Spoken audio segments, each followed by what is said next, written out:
just running through few difficult primary TKR where we have to will be facing situations and different notes with every case.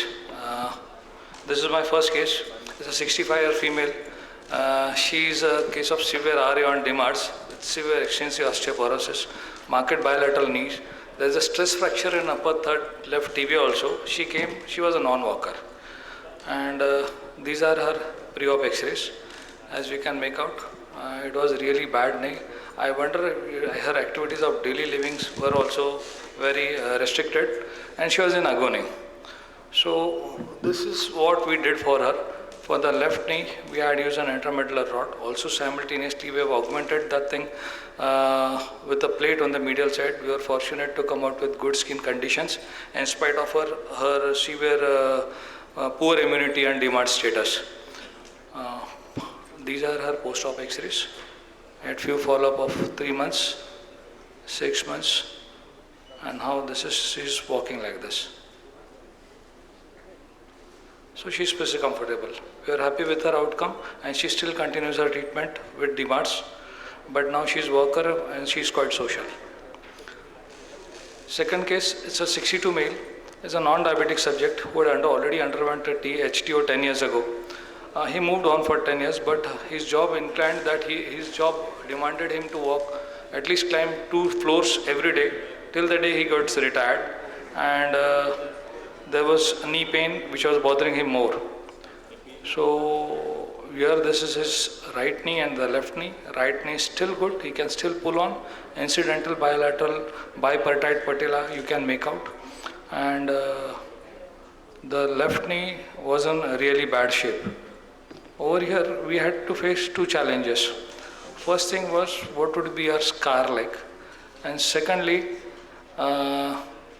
once the screws are removed from the plate and once all the cuts have been decided and you are going to go ahead with the fixation, your screw holes are going to cause cement protrusion out of the tibial planes. So that was one query we had. Over here we were finding it very difficult to remove one of the screws, and the plate when the implant removal was hitched. We tried doing every Tom, Dick and everything, and finally we could come out with these things. So here in this x-ray we could make out that there are pretty big holes left after the screws over there, and only one screw was bothering and hindering the plate removal, but rest 2 holes were too big. Now the challenge was these holes were being communicating. Once we had made tibial preparation, the cement would have certainly protruded, so we had to close these holes. This is the x-ray we could get. This is a PFC one. Attune doesn't allow you to go with rod things, so this is an PFC metal back with an intramedullary rod. We could get a rectus knee and an excellent range of movement over here. This is a case 3. It's a huge build fellow who had a history of upper end tibia, operated outside with a posterior medial tibia plate. Then CT is not available to us. Clinically he presented to it with severe arthritic knee, and if at all you see his x-ray, there is a dual slope of the tibia. There is a proud nail and an eroding lateral femoral condyle. The patient weighs more than 100 kgs and every step was difficult for him to walk. This is his pre-op x-ray. So we can make out that the posterior medial plate is there, and there are 2 different slopes, both for the medial and the lateral one, and the nail is quite proud. So this was the intra-op picture. Here you can make out that the nail head is also out and the eroded lateral condyle femur. These are a few close images, and this was a stable preparation. So what we did was only those screws which would have otherwise hindered in our femoral tibial preparations, only those were removed. We didn't go posterior medial to remove that posterior plate. Percutaneously we just removed those proximal 2 screws so that our tibial base plate and peg would have been accommodated. And the nail hole from which the tibial nail was removed, we had packed that with a small bone graft over there. And this is what we could get. We could really get a good rectus knee in this case and a good mediolateral stability. The plate is left and forgotten. This is clinical picture on the day of suture removal. In spite of the hefty body structures, you can see both the scars as healthy, and the distance between both the scars was more than 6 centimeters. He has some excellent range of movement. There's another case, this fellow, 66 male, a Yemen national, he came with an infected knee, chronic smoker. He has underwent some knee surgeries at his place at least 6 times. Probably some wound wash, joint lavage or whatever it is. An initial biopsy knee culture was sent, and once the knee aspiration, the culture was negative, then we did rest of the parameters, but still we decided to go and do stage procedure. Clinically, if at all you see, he was barely able to walk. So the first procedure we did was an arthrotomy, debridement, 4-quadrant biopsy, and a Muga. This is the way he came walking to us. So there was extensive synovitis. We tried to clean up the knee as much as we could. And we've used Vanco with calcium sulfate granules. So by the time we await the biopsy results and all that, we could administer the cultured antibiotics in due time. So this is the range of movement we could get on table. Complete extension, and both his medial MCL and LCL were intact, and we guarded them.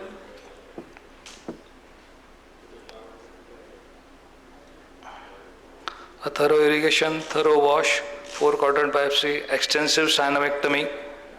All the arthrofibrosis was released, and post this we had put him on CPM immediately after the surgery as well. 6 weeks down the line, when all the blood parameters settled, we went in and did a TKR for him. Also at this point of time, I'm pretty comfortable using calcium sulfate granules with Vanco. They have helped us, and this was the video I received from him 2 months post-op. He has sent from his country. Another case, 70 years male, severe steroid insult for many years, marked deformities, poor bone stock, COPD, alcoholic, whatever you could think of, and these were his knees. He was also a non-walker. When he came to us, he could barely hold a walker and walk with that. Which knee to start was a big dish. Of course, Parag helped me with this knee, and this is how we could do a stage knee. We did the right one first, and if at all you can see, there are 2 images. Both, one is immediate post-op, and one he came to us after a year. The screen to the right, you can see that the patella has given way. Okay. Now subsequently, we thought that probably he must be having an extension lag and all that. But he was lucky, and we were surprised that he had complete extension and no extension lag for the right knee as well. So he was happy, and he came for the left knee. The right image is for the left knee. We also did an intramedullary rod for that. And this is how he is today, with complete range of movement, and he's a happy man. It's a complete extension. Next case, sustained comminuted distal and femur fracture with HOFAS. It's a 73-year female. She was operated outside 6 months ago, presented to us with severe stiffness, varus, jog of movements, and FFD with doubtful union. So this was the pre-op X-ray we had received when she was received in our hospital. So the HOFA was neglected, and the fixation was in a fray. This was her pre-op range of movement.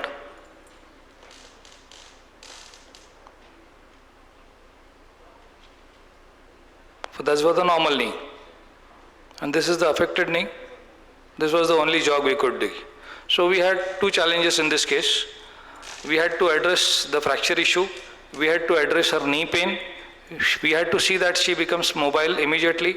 And this was the previous scar. The biggest challenge was the restricted knee flexion, how to go ahead with this case.